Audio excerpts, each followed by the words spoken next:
Buenas tardes, muchas gracias por la invitación, Ayuntamiento de Jimena, y muchas gracias por haber venido. ¿Se escucha bien al fondo? ¿Puedes coger el micrófono? No, coger el micrófono. ¿Cojo el micro? Rafa, coge el micrófono, hombre. ¿Ahora? Sí, mejor. Que muchas gracias por haber venido. Mi nombre es Rafael Gómez, yo trabajo en la Estación Experimental La Mayora, en Málaga, en el Algarrobo. Soy técnico de finca y la idea de la charla mía es dejar claro tres ideas. Primero, una defensa de la agricultura, a la cual yo me dedico, y creo que la mayoría de vosotros os dedicáis. La segunda, derribar un mito, que es el consumo del agua del aguacate, que explicaremos por qué. Y la tercera, que evidentemente tenemos que ser eficientes con el uso del agua, pero ya no solamente en el aguacate, en cualquier cultivo tenemos que ser cada día más eficientes. Los problemas de falta de agua cada vez van a ser mayores, pero no para regar aguacate, para regar cualquier cultivo, por lo cual tenemos que ser más eficientes. Iba a hacer una defensa de la agricultura y lo explico en esta diapositiva. La agricultura nace en diferentes sitios y en diferentes momentos. Es decir, no es un invento único que se reparte por el mundo. Como veis en el mapa, la agricultura nace en el Oriente Medio, la zona más antigua, pero a su vez también la descubren los chinos 1000 años después. La descubren también en Australia, cuando llegaron los primeros colonizadores a Nueva Caledonia, ya conocían la agricultura. Cuando los españoles llegaron a América, los indígenas nativos ya conocían la agricultura. Luego quiere decir que la agricultura no es un invento único, sino que nace en muchos sitios y en diferentes momentos. Pero tiene algo en común. Todos nacen al lado de los ríos. Nosotros estamos en un sitio donde tenemos un río y es la fuente de riqueza de nuestra agricultura. Entonces, sin agua no hay agricultura. Está claro, esa es la primera idea. ¿Qué es lo importante de la agricultura? ¿Qué nos aporta la agricultura en la historia de la humanidad? Pues todo. La agricultura lo cambia todo. Antes de descubrir la agricultura, el hombre era nómada, era cazador-recolector y iba mudándose por el territorio en busca de la presa para cazar o de alimento para recolectar. Cuando nace la agricultura, el hombre se hace sedentario, se asienta en un territorio y ya tiene tiempo para hacer otros trabajos, para pensar y para desarrollar otras técnicas y otras cualidades, y avanza intelectualmente.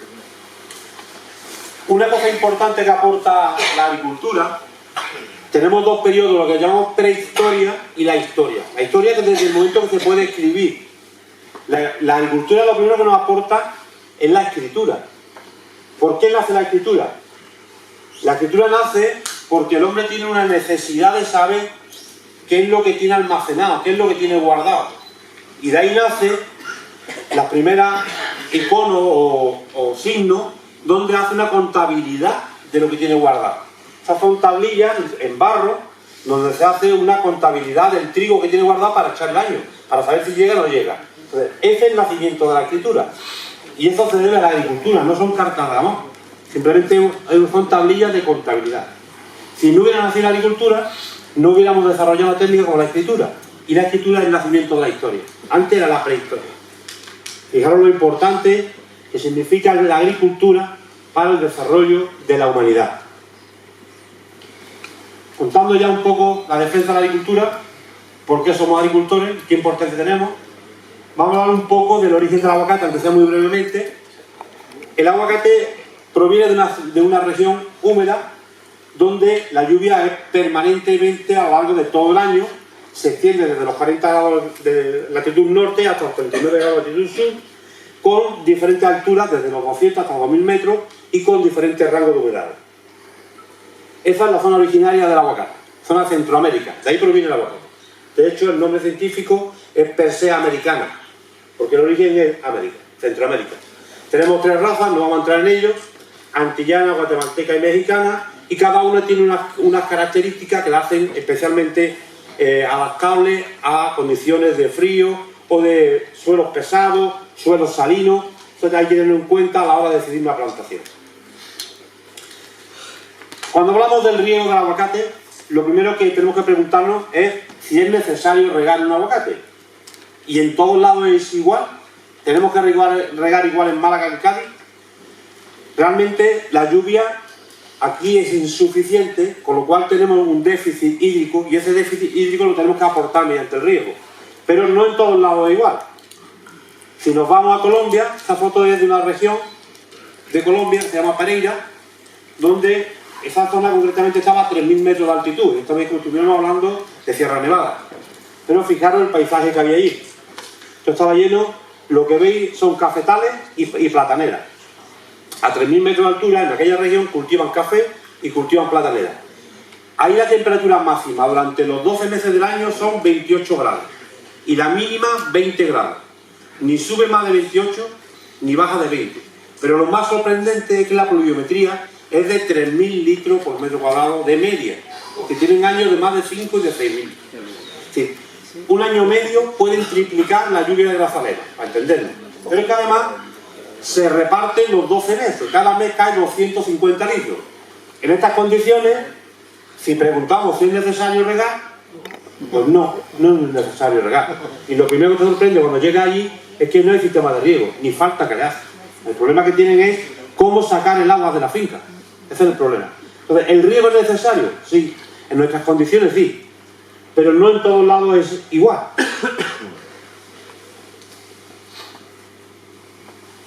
Hay que tener en cuenta que estamos en una región donde es la única zona de Europa donde realmente hay una superficie importante de cultivos tropicales.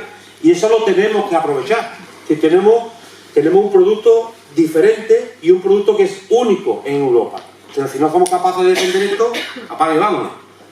El San Antonio explicaba muy bien que tenemos algo en Italia, tenemos algo en Grecia, tenemos algo bastante ya creciente en Portugal, pero lo que hay en Grecia y lo que hay en Italia es nada. Realmente la producción importante de aguacate en Europa la tiene España. Y Portugal, que ha sido algo en los últimos años.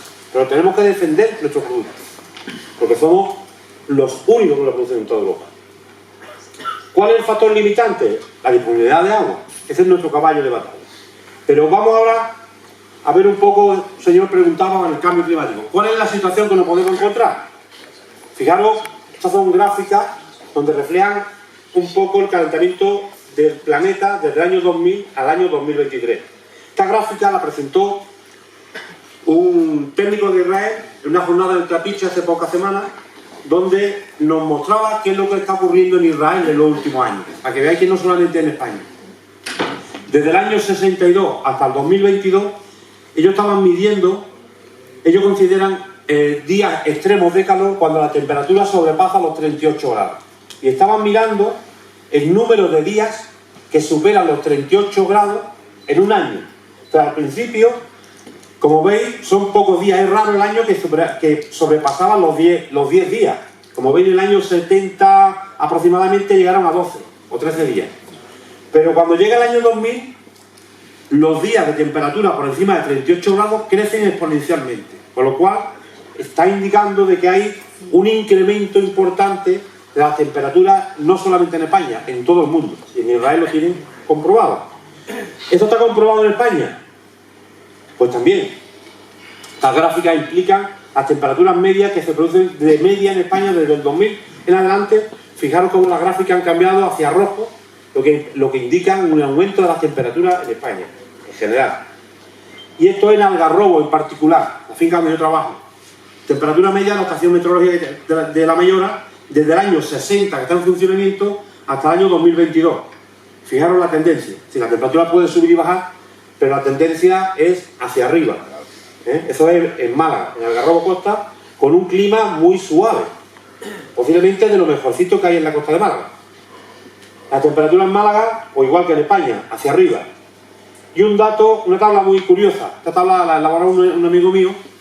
Esta corresponde a la estación meteorológica del aeropuerto de Málaga, que es la más antigua que tenemos en la provincia de Málaga, que desde el año 40, 1940, está funcionando. Lleva 83 años en funcionamiento. Los 2 meses más calurosos que se han registrado en Málaga, desde que hay datos, corresponden a julio y agosto del 2023. Y fijaros, cuando decimos, calor siempre ha hecho, todos los veranos hace calor, cierto, pero nunca hemos tenido la calor que hemos tenido este año. Y otro detalle importante es que de los 10 meses más calurosos desde que hay registro, todos están del 2000 hacia adelante. No aparece ningún mes de 1980, 1970, 1960, 1990, no hay ningún mes. Están todos del 2000 en adelante. Y casi todos de los últimos años. 2023, 2022, 2021, 2020. Están todos, están ahí. Lo curioso de este año, la particularidad de este año, es que además de estar agosto, que es el que suele ser el más caluroso del año, también está julio. Y lo que es más, julio ha sido el mes más caluroso de que tenemos registro. Eso indica que hay un calentamiento. Con lo cual, es un problema que vamos a tener. No es una cosa puntual o una coyuntura. Parece que esto va a ser la norma. Parece. No soy un especialista en clima, pero vamos. Y al contrario, ¿qué ocurre en la viñuela con las pluviometrías? Ahí tenemos datos de lluvia desde el año 2017 hasta la actualidad.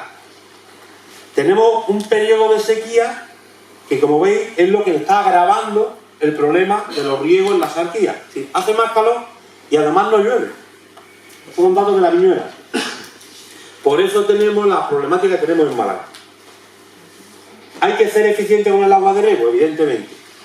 Estos son consumos medios. Cuando digo consumos medios, es como lo del pollo, que se come un pollo y medio, uno se come uno, otro se come dos. Esto es lo mismo. Habrá fincas que rieguen con menos de 6.500 metros cúbicos por hectárea y año, y habrá fincas que necesiten más de 6.500. Pero estos son los datos oficiales, los datos medios, 6.500 metros cúbicos. Hay fincas de la costa de Málaga, sobre todo de la zona de Torre del Mar, Algarrobo, Torrós, Costa, donde esas medias bajan, porque son suelos más frescos, aguantan más la humedad y porque el clima es más templado. Sin embargo, en el interior de la Sarquía, si nos vamos hacia Benamagócia, hacia Benamocarra, las temperaturas son más extremas en verano y el consumo puede subir ligeramente. Pero bueno, para tener un dato medio. Esa tabla la he elaborado cogiendo lo que yo considero los 20 cultivos más representativos que tenemos en Andalucía. Tenemos, evidentemente, cereales. Tenemos el trigo, tenemos la cebada, está el maíz, está el arroz, tenemos frutales como el limón, como el naranjo, como el caqui, como el manzano, tenemos tropicales, como el aguacate, como el mango, como el plátano, que es el más importante, tenemos la uva de mesa, porque la uva hay que meterla, tenemos el olivar, tenemos el olivo, tenemos fresa, tenemos tomate, tenemos pimiento, melón y sandía. Yo creo que está lo más granado de la agricultura. Están los 20 cultivos que consideramos más importantes. De esos 20 cultivos, el que más agua consume de media no es el aguacate, es el plátano. Pero es que además el segundo es el arroz, un producto que tiene poco valor añadido. Y esto es el segundo cultivo. Y por encima del aguacate está el tomate. ¿Vale? Es verdad que esta tabla tampoco nos quita el San Benito de que consumimos mucha agua, pero ahora vamos a entrar en más detalle. 6.500. ¿Cuál es la productividad? Tampoco la tabla nos deja en buen lugar. Estamos en los mismos elementos, porque el aguacate no es de los más productivos. Hemos puesto 12.000 de media. Hay fincas, como ha dicho Juan Antonio, que pueden pasar de 30.000 kilos, evidentemente. También tenemos fincas de 6.000. Entonces vamos a dejar en 12.000 una finca buena. Pero tenemos 80.000 kilos de tomate, o tenemos 60.000 kilos de pimiento, o 50.000 kilos de sandía, de media. Quiere decir que no, tampoco nos deja en buen lugar. No somos muy productivos. Pero tranquilos, vamos a ir andando. ¿Cuál es el precio medio de la fruta que vendemos? De esos mismos 20 elementos. Ojo, aquí ya, aquí damos la cara. El aguacate es el segundo detrás de la almendra. Eso es de pipa, almendra pelada, de media. Sí, estamos casi al precio, al nivel de la almendra sin cáscara. Y ya sabéis el rendimiento de la almendra. Así que fijaros dónde estamos. Muy por encima de la fresa de media, por encima del mango, por supuesto, y por encima de los otros 18 cultivos. Sí, a eso ya tiene otra pinta. Si estamos hablando de un cultivo que tiene un alto valor en el mercado. Eso ya es importante. Pero seguimos más. ¿Cuántas calorías nos aporta un kilo de fruta de cada una de esas 20 frutas que consideramos las más importantes, las más representativas? Un kilo de aguacate nos aporta 1.670 calorías frente a las 5.000, si no me equivoco, del almendro, o las 3.200 del trigo. Quiere decir, no somos los mejores, pero estamos ya en cabeza, estamos arriba. ¿Vale? Quiere decir que estamos hablando de un producto de un alto valor en el mercado y con un alto valor calórico. Y eso es muy importante, porque nosotros tenemos que dar de comer a una población cada vez más grande. Entonces tenemos que buscar alimentos que aporten energía. Y el aguacate lo es. Más. Por cada metro cúbico de agua que yo consumo, esos 400 metros cúbicos o esos 600 metros cúbicos que Antonio comentaba, dependiendo de la zona, ¿cuántas calorías obtengo? Sí, yo tengo que alimentar una población, entonces tengo que ser eficiente con el agua. Una persona media consume entre 2.000 y 2.500 calorías al día. Un adulto medio. No un deportista de élite que consume 4.000. 2.000 y 2.500. Con un metro cúbico de agua aportada a cualquiera de esos cultivos, solamente obtenemos esas calorías entre las dos líneas: la sandía, el plátano, el olivo, el naranjo, el almendro, el limón, el pimiento, el tomate y el mango. Los otros 4 están por debajo. Es decir, son menos eficientes a la hora de producir energía. Y por encima tenemos el aguacate. El aguacate, por cada metro cúbico de agua que aportamos para regar, nos devuelve 3.000 calorías. Quiere decir que con un metro cúbico de agua que echamos para regar, podemos alimentar a una persona y media. Luego es un cultivo muy eficiente en cuanto al retorno calórico que nos aporta, frente a otros cultivos que lo consideramos tradicionalmente mucho más energéticos. Luego ya no estamos tan mal, estamos bastante arriba. Y por último, ¿cuál es el valor económico, el retorno que me produce a mí un kilo de aguacate? Por cada metro cúbico de agua que aporto, cada vez que riego. Ahí estamos, no estamos en cabeza, pero fijaros el detalle. Si estamos en los cuartos, y por cada metro cúbico de agua que utilizamos para regar aguacate, nos produce casi 5 euros. No llegamos a 5, 4,90 y algo. Tenemos 3 cultivos que nos superan: la fresa, el pimiento y el tomate. Pero esos 3 cultivos tienen, en el caso del pimiento, 4 veces y medio más coste de cultivo; en el caso de la fresa, 4 veces más; y en el caso del tomate, 2 veces más. ¿Esto qué significa? Como me dijo una vez un fresero que produce aguacate ahora, dice: un año malo que me venga la fresa me cuesta a mí los beneficios de 5 o 6 años. En lo que él gana en la fresa en un año, lo puede perder solamente con una mala campaña. No esa, 4 o 5 campañas. Eso no ocurre con el aguacate. Tú puedes tener una mala cosecha, puedes tener un mal año, pero no pierdes los beneficios de 5 años. En estos cultivos sí. ¿Por qué? Porque tiene un alto valor la mano de obra. Imaginaos la fresa.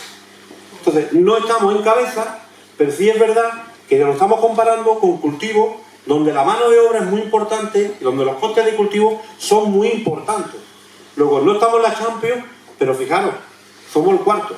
Luego, el metro cúbico de agua que aportamos en el aguacate nos retorna un dinero que supera ampliamente a cualquiera de los otros, comparando sin contar los 3 cultivos que hemos dicho. Luego, el mito de que el aguacate consume mucha agua, con la tabla del retorno calórico y con la tabla del retorno económico, vemos que no es tan verdad. Por eso muchas veces hablamos sin conocimiento de causa. Nosotros tenemos que producir alimentos, tenemos una obligación como agricultores que alimentar la población. Y con un retorno calórico alto, estamos retornando más alimento a la agricultura, a la población con la agricultura, que con un alimento poco calórico. Y además es más rentable para nosotros. Defensa de la agricultura. Hemos quedado claro que el aguacate no es tan derrochón. Vamos ahora a valorar cómo somos más eficientes con el agua de riego.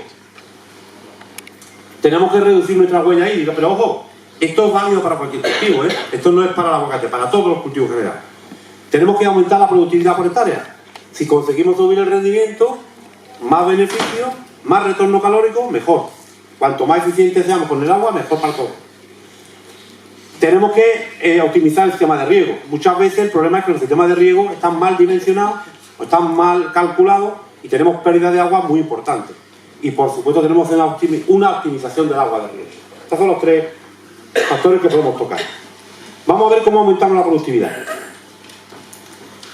Antonio ha apuntado algo. Hay que buscar diversidad genética. No podemos ir siempre con una sola variedad. Hasta ahora hemos trabajado con Hass fundamentalmente, pero hay que abrirse a nuevas variedades que son más productivas, más rentables, que nos permiten hacer plantaciones más intensivas y nos pueden dar un mayor retorno. Hay que abrir la mente hacia una diversidad genética. Para eso, en La Mayora tenemos una colección de bancos de germoplasma donde tenemos sobre 70 variedades de aguacate y todas están en el estudio. Cualquiera puede ser válida. He mencionado simplemente los tetraploides, que es una técnica genética que está trabajando tanto en la polinización para aumentar la productividad como haciendo cruces dirigidos para obtener variedades más interesantes. Optimización del sistema de riego, evidentemente. Tenemos que mejorar nuestro sistema de riego porque en la mayoría de los casos las pérdidas de agua se producen por un mal dimensionamiento, como hemos hablado. Si queremos ahorrar agua, lo primero que tenemos que tener es un sistema de riego dimensionado para nuestras fincas. Y luego ya veremos dos preguntas, es cuándo tenemos que regar y cuánto tenemos que regar, que eso ya es más complicado. En la interacción, en el riego, influyen 4 factores. ¿Cómo vamos de tiempo? Bien, perfecto. En el riego tenemos 4 factores que tenemos que considerar. La primera, el clima. Ya vemos que el clima está cambiando. Las temperaturas de ahora no van a ser la de mañana y cada vez van a subir. Lo tenemos que tener en cuenta. Eso posiblemente nos va a obligar a tener una mayor dotación de riego. Tenemos que tener en cuenta la planta. Evidentemente, una planta con 1 año no consume lo mismo que una planta con 20 años. Evidentemente. Tenemos que tener en cuenta nuestro suelo. Ahora vamos a ver diferentes suelos. Vamos a ver suelo de la provincia de Huelva, que es prácticamente arena, donde el consumo de agua es superior, precisamente por el tipo de suelo. Y por supuesto la calidad del agua. Todas las aguas no son iguales y tienen las mismas calidades. Y eso nos marcará la dotación de riego.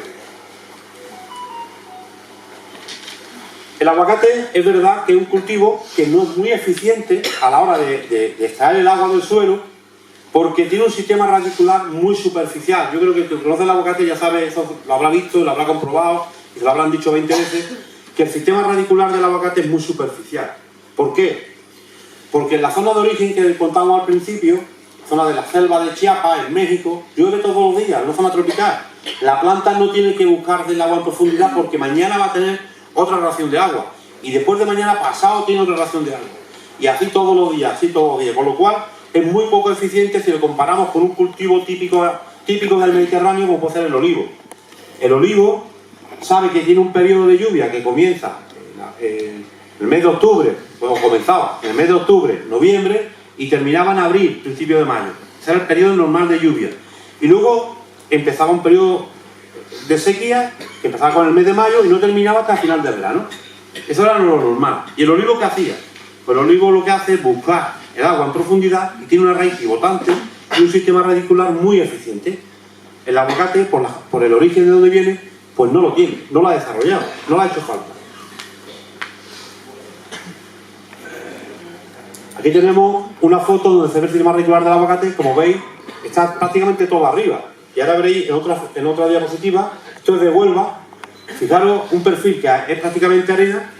¿Dónde están las raíces? En la foto de la izquierda veis que está toda en 10-20 centímetros, están todas las raíces. Abajo no hay nada. Y en la foto de la derecha veis lo mismo, solo que hay un cordón de raíces que ha ido buscando salir fuera, pero entre medio no hay nada. Sí. Tiene las raíces muy superficiales, eso que decíamos, o que decimos continuamente los técnicos. Es verdad, es decir, lo puedes comprobar en el campo. La raíz viva arriba. Con lo cual riegos muy profundos muchas veces no son necesarios. Lo difícil es determinar cuál es la dotación de riego. ¿Esas segundas raíces son suyas o no? Son suyas.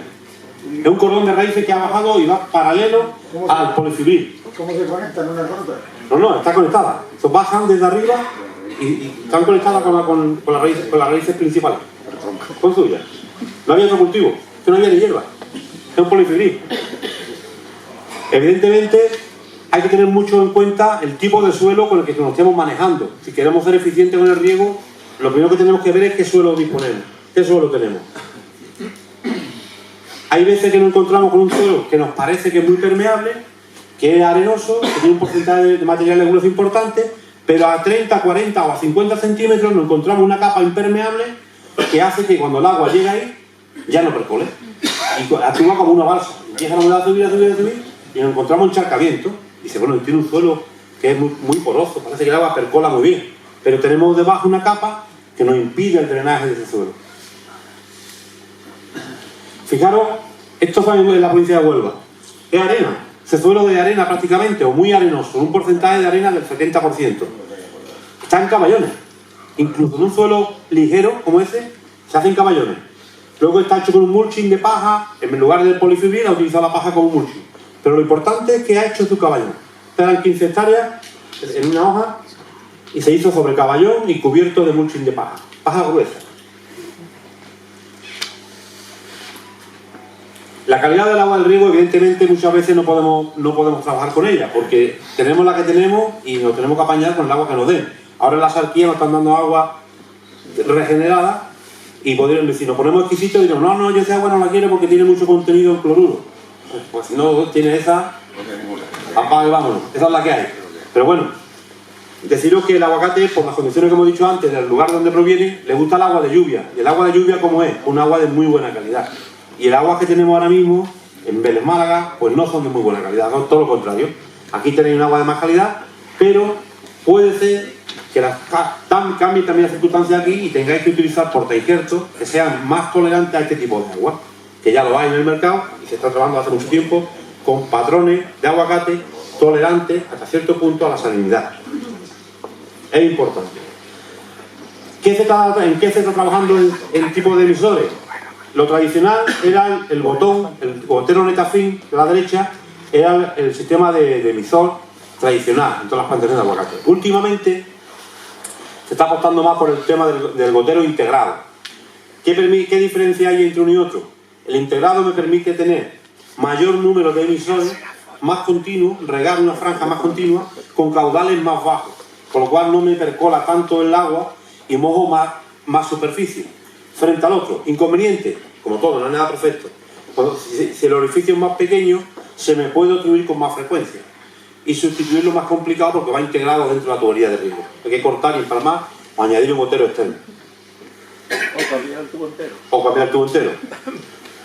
Un sistema de riego tradicional, al principio en la Sarquía, era la microaspersión. Pero la microaspersión, el problema que tiene, sobre todo los primeros años, el microaspersor lo vais aquí a la derecha, es que me moja una superficie bastante grande y en muchos casos moja superficie donde no hay raíces, con lo cual estoy tirando un porcentaje del agua de riego que estoy aplicando al aguacate, la estoy perdiendo.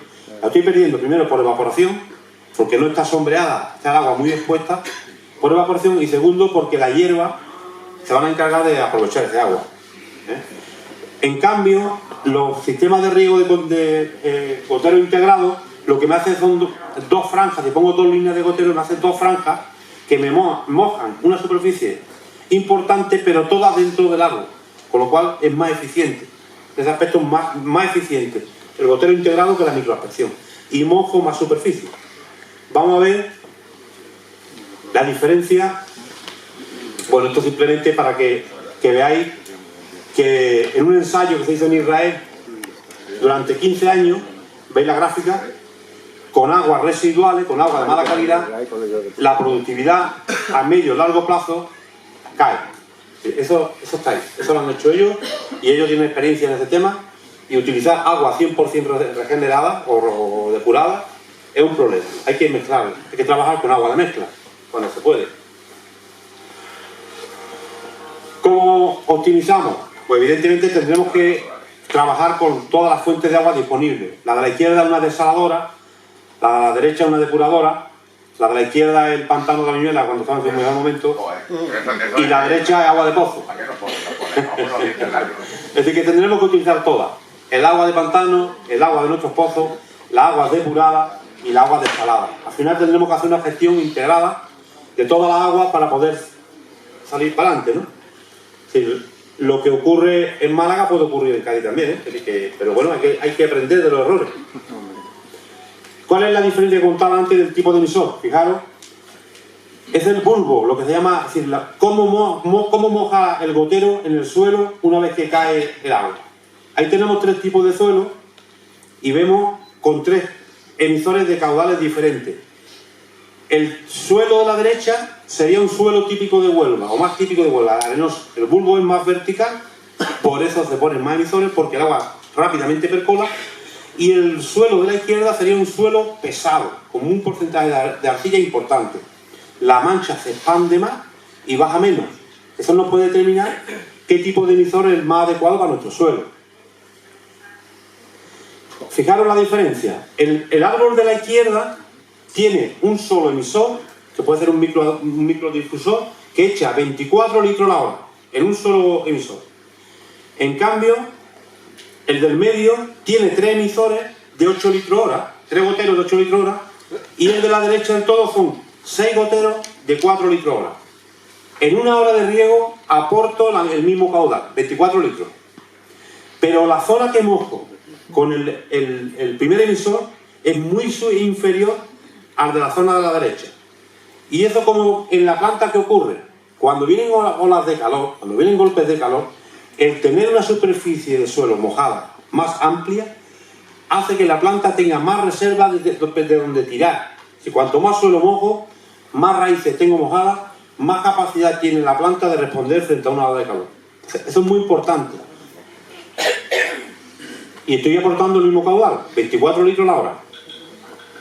Para determinar la frecuencia, es decir, cuándo tengo que regar y cuánto tengo que regar, tenemos que irnos al sistema que siempre ha existido. Y otros novedosos nos están llegando. Primero, en las fincas grandes, bueno, he puesto el sistema de a ojo, porque hay mucha gente que rega a ojo. Todavía hay gente que dice, voy a regar hoy porque hace mucho calor. Y mañana no riego porque está nublado. Ya está, ese es un sistema. Evidentemente el menos científico de todos, pero existe. Luego tenemos un sistema que es el tanque de clase A. El tanque de clase A se utiliza todavía mucho en la agricultura en grandes extensiones, que son parejas con condiciones similares, que simplemente, si nos metemos en la estación meteorológica de nuestro pueblo, la más cercana que tengamos, nos va a decir cuál es la evaporación que se produjo el día anterior. Y a raíz de eso podemos calcular la dotación de nuestra finca. Hay una formulita muy sencillita, y si vemos cuánta evaporación se produjo en San Pablo del Buceite al día anterior, pues con la formulita podemos sacar, ahí tenéis la formulita. Es decir, es multiplicar la evaporación por un coeficiente que está determinado por el área sombreada, por la superficie que ocupa el cultivo, y nos va a dar el caudal que tenemos que aportar, ¿vale? Es un cálculo teórico, existe y se aplica en la agricultura. Y este todo estudiamos en la escuela cuando vamos a hacer agronomía. Pero, evidentemente, no es válido para pequeñas superficies. Tenemos métodos más técnicos que el regar a ojo, que son el uso de tensiómetros. El tensiómetro yo creo que lo conoceréis todos. Uno en superficie y otro en profundidad. Simplemente nos mide la humedad en 2 puntos distintos de nuestro suelo. Deberíamos de poner una pareja por parcela, sabiendo que son parcelas diferentes. Inconveniente, hay que ir diariamente a leer los tensiómetros.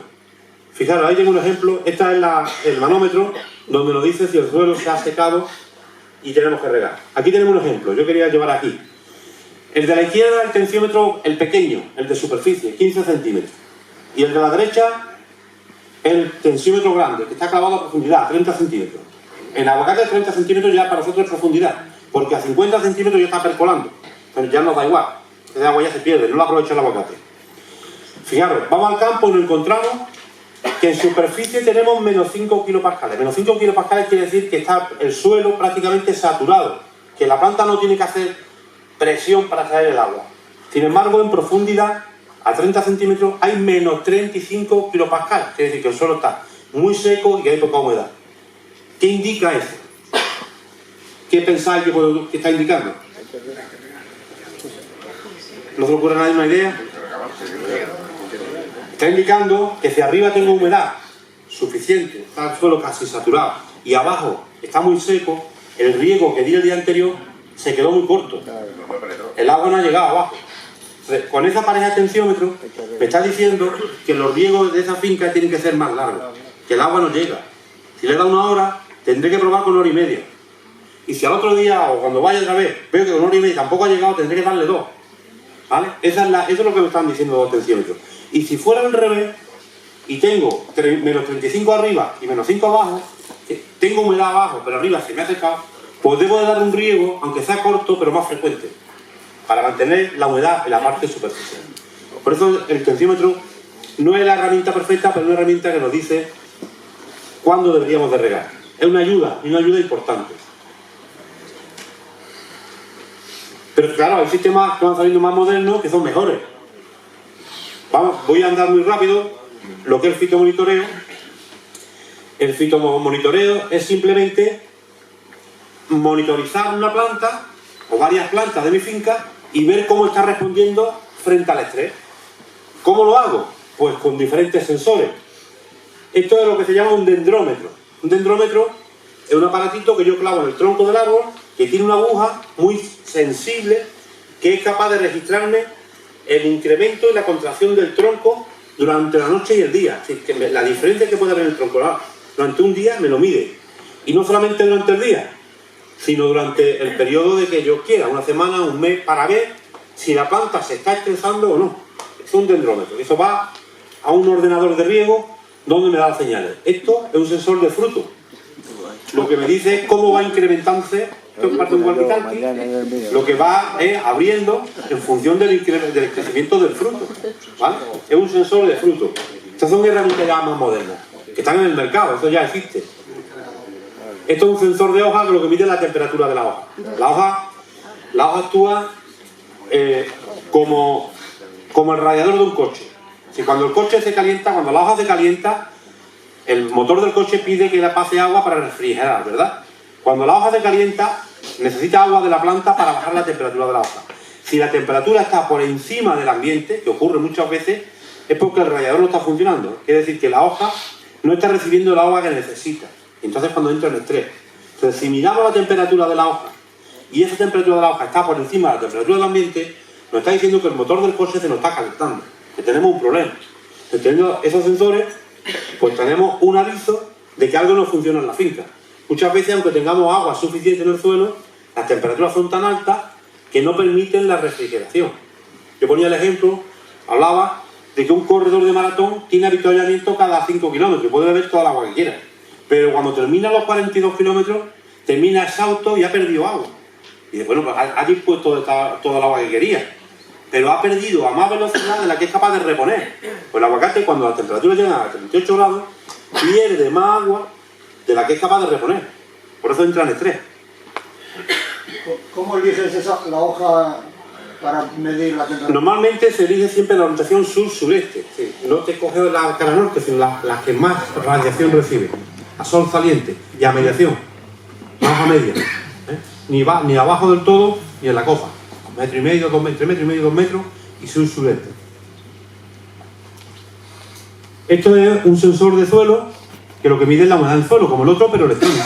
Si nos da información a nuestro ordenador o a nuestro móvil, si queremos. Y todo esto combinado, pues nos están dando muchas alarmas. La temperatura de la hoja, el crecimiento del tronco, la humedad en el suelo, pues tenemos mucho aviso de que algo está pasando, ¿no? Si queremos ser eficientes con el riego. Todo esto lo recibe esta señal y la manda a nuestro ordenador. Esa es la gráfica que os comentaba del dendrómetro.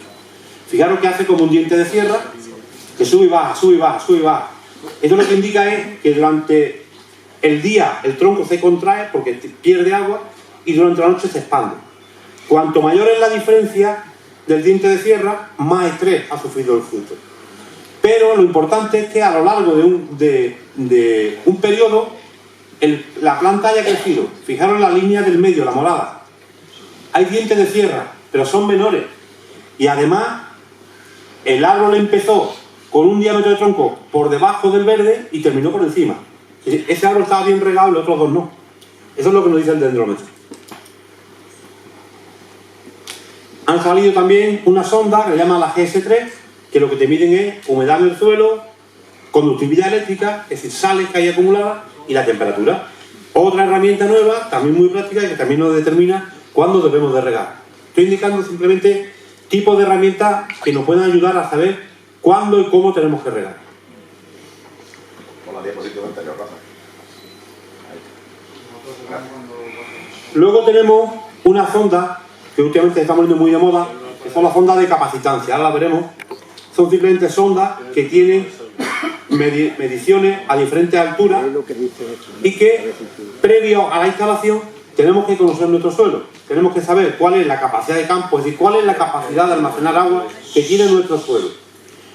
Una vez que hemos calculado ese punto de capacidad, que llamamos capacidad de campo, tenemos que ver cuando la planta en estrés, y ya no hay vuelta atrás, es decir, cuando se muere por sequía, cuánta agua ha perdido. Eso se llama punto de masicidad permanente. La diferencia entre no le cabe más agua a ya la planta no aguanta más es el agua disponible, que es la diferencia entre capacidad de campo y punto de masicidad permanente. Esto no lo calculan.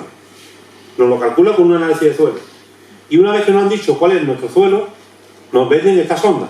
Esta sonda tiene 4 sensores a diferentes profundidades y lo que miden lo veis en la gráfica de abajo a la derecha, cómo evoluciona la humedad a diferentes alturas, a diferentes profundidades. Esto es una herramienta que también está ya en el mercado y lo tienen muchas empresas y una herramienta más. Todas son útiles, yo digo, hasta la de ojo sirve. No es la menos científica, pero también vale. A lo mejor no nos falta un día, pero la planta la tenemos al límite. Y al otro día también, y al otro día también, y al otro día también. Y llegamos al campo y nos encontramos los pedúnculos de los frutos así, con un anillado alrededor del fruto y ese fruto ya no engorda. Ahí se queda. Eso se produce por un estrés hídrico, por una acumulación de falta de agua durante un periodo. Y ese fruto, una vez que está anillado por completo, ya no engorda. Lo podemos dejar hasta el mes de mayo, que va a seguir siendo fruto mediano. Culpable, un mal manejo del riego. Esto no es simplemente una desaladora para una finca pequeña. Y como resumen, necesidades hídricas del aguacate, lo que hemos hablado, entre 6.000 y 7.500, dependiendo de la zona, dependiendo de la región en la que estemos. A lo mejor en San Pablo, con temperatura un poquito más alta en verano, están más próximas a Benabargosa que a Torrón, porque Torrón está cerca de la playa, la temperatura es más suave. Dependiendo del suelo también puede aumentar o disminuir, pero bueno, como periodo entre 6.000 y 7.500. Periodo de riego todo el año, pero el periodo crítico entre febrero y octubre, desde el inicio de la floración hasta la final del verano. Sistema de riego, el que parece que mejor se adapta.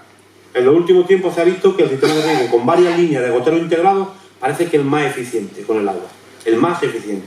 No quiere decir que sea el único. Y por supuesto, utilizar alguna herramienta para decidir cuándo tengo que regar, que puede ser un tensiómetro, puede ser sonda de capacitancia, puede ser sondaje, etc. Todo esto nos da una idea de lo que estamos hablando del aguacate. Nada más.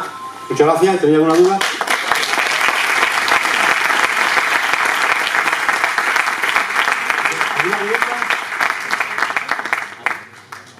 ¿Sí? Estamos con la gafa, gracias. Hola, buenas tardes. Buenas tardes. ¿Se oye? Sí, se oye. Hombre, agradezco tu exposición, además eres de La Mayora. Te sonará un libro que se llama La burbuja de los cultivos subtropicales y el colapso hídrico de la Argentina. Sí, no lo he leído, pero sí me suena. Rafael Cruz, ¿no? Sí, Rafael. Tengo datos de vosotros y hasta trabajando con vosotros. Con vosotras. A mí, Bueno, perdona, con nosotros no he trabajado, ¿eh? no, Ahora ha estamos tomado por ahí. datos de vosotros y ha ido a informaros. Vale. Como su nombre indica, habla de la burbuja y creo que es evidente que va a haber una burbuja del aguacate si se sigue produciendo cada vez más.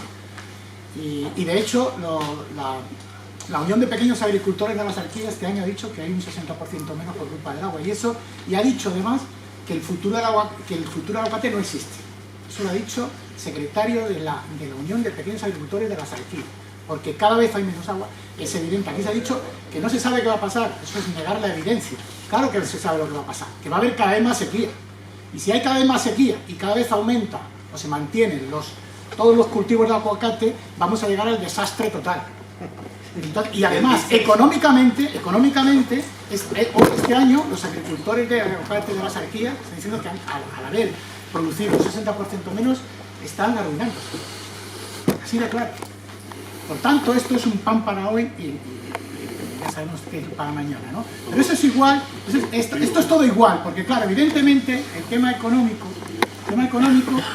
que se plantea aquí, solo se plantea el tema económico, pero sabemos que el agua ya se está empezando a ver un colapso hídrico. Porque se consume más, perdona, voy a terminar y luego perdón, hay un colapso hídrico. Entonces, lo que aquí a mí me parece tremendo que se siga fomentando el cultivo del aguacate en Andalucía, donde hay un problema de sequía terrible. Pero terrible, que va a haber un problema terrible. Por tanto, creo que en Andalucía, en el paso, y además AEMET, que no es ecologista, AEMET dice que en los últimos años 1.500 kilómetros cuadrados de Andalucía se han convertido en zona cálida, han dejado de ser zona templada. Y eso va aumentando. Eso quiere decir que incluso la propia tierra está perdiendo química, está perdiendo material, está perdiendo todo. Hay un sustrato de tierra. Entonces, quiero decir que me parece solo decir, y además, decir que esto es para la soberanía, resulta que todo lo que se produce en Andalucía, el 70% va para el extranjero. Va de importación, por tanto no es para nosotros. Esto va a pasar como con los placas solares, que nos van a meter placas solares para exportar energía. O sea, tenemos aquí el agua que lo estamos... ¿Le puedo responder? Sí. Es porque vamos mal de tiempo. Gracias. Ya entiendo, su posición la entiendo perfectamente.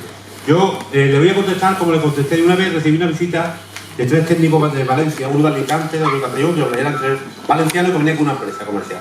Y trajo 3 técnicos delegados de Comunidad Valenciana. Estaban interesados en el cultivo de aguacate. Y me hizo un poco la reflexión que usted me está contando, ¿no? Me dice, es que quizá los malagueños os habéis pasado con el aguacate y tal. ¿Vale? Bien. Un poco la posición que usted me estaba planteando, parecida. Mi respuesta fue la siguiente. Imagínate que habéis venido de la Comunidad Valenciana a Andalucía por la carretera y afortunadamente habéis venido por una autovía. Porque el gobierno hace mucho tiempo hizo la infraestructura para que pudierais venir en autovía y en vez de tardar 18 horas, habéis tardado 6 horas. Imagínate que yo ahora dijera, la carretera, tuviera la carretera antigua y hubiese tardado 18 horas, yo hubiera dicho, la culpa de que la carretera esté colapsada no es de que no se hubiera hecho la autovía.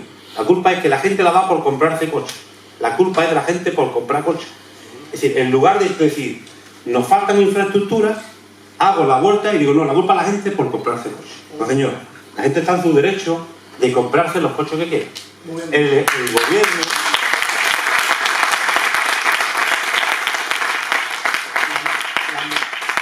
La administración tiene 2 deberes: regular, que no nos pasemos, cosa que no ha hecho, y segundo, crear infraestructura que el pantano de la Viñuela, no sé si tú lo sabes, se pensó en la época de Franco, se empezó a construir a principios de los 80, se terminó en los 90.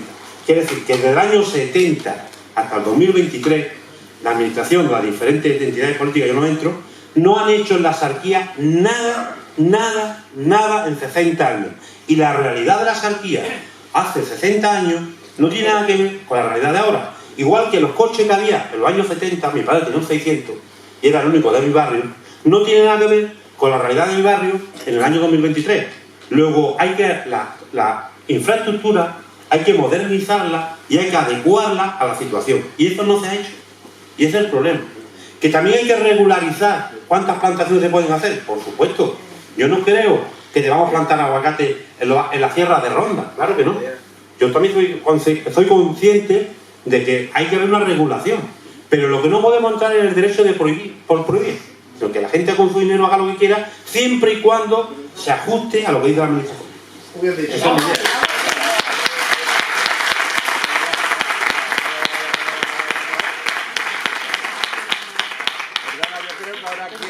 en el río Guadiaro, no estamos en la Sarquía. Y yo creo que aquí en el río Guadiaro, basándonos en la experiencia de la Sarquía, se regulará y será en condiciones como hay que hacerlo, ¿no? Bien, entonces, el tema de la Sarquía será de Málaga y el tema de San Pablo de Buceite y del río Guadiaro será del río Guadiaro y de San Pablo de Buceite. Bien, yo evidentemente no trabajo en el Plan Hidrológico Nacional, si no sé cuáles son los planes de hidrología para esta comarca, pero yo le diría, sabiendo la experiencia de la Sarquía, ustedes deberían de tomar nota. Y primero, haber una regulación y optimizar y decir, las tierras mejores para regadío son estas. Claro. Y vamos a poner un límite. Y segundo, ¿qué obra de infraestructura cuentan ustedes? Yo esta mañana estaba hablando en la feria, hablaba con una compañera. ¿Qué obra de infraestructura han recibido ustedes? ¿Usted tiene una carretera en condiciones para sacar la fruta? No la tiene. No la tenemos, no. Ahí está. Punto uno. ¿Le echamos la culpa a la gente por comprarse los camiones? No. ¿O le echamos la culpa a la administración por no haber hecho la carretera? Hoy decimos, no, es que la gente le compra camiones muy grandes, habiendo motocarros. ¿Para qué coño se compra camiones del cielo? Con lo bien que funcionan los motocarros. Esto es lo mismo. No culpemos siempre al que es emprendedor.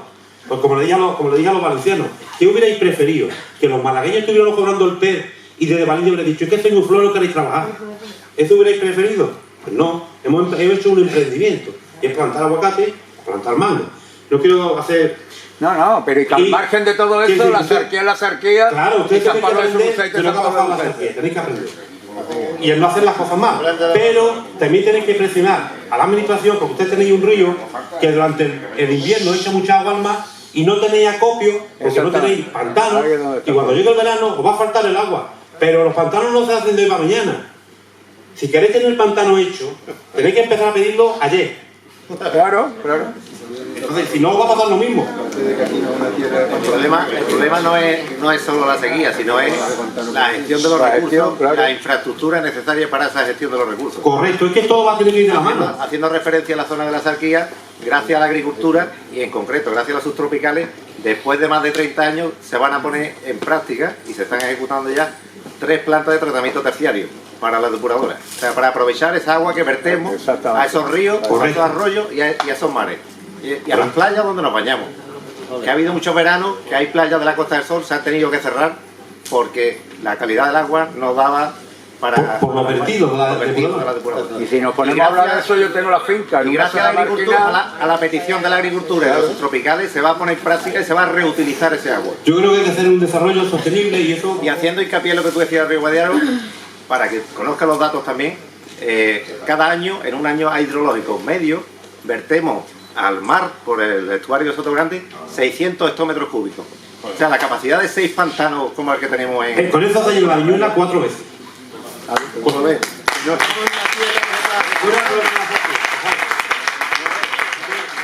Perdón, es que aquí no se puede hacer pantano. En esta tierra no se puede hacer pantano. Yo le digo que Porque es una tierra deslizante por abajo y no se puede hacer pantano. yo no conozco la realidad de la comarca, no trabajo en Pedro, pero seguro que habrá algún sitio donde se pueda hacer. Es bastante importante no fomentar que se vaya a hacer pantano cuando aquí no se puede hacer. Que digo, que yo desconozco la orografía de la comarca, pero seguro que en algún sitio se podría hacer. Lo podemos hacer, Muchas gracias, pero...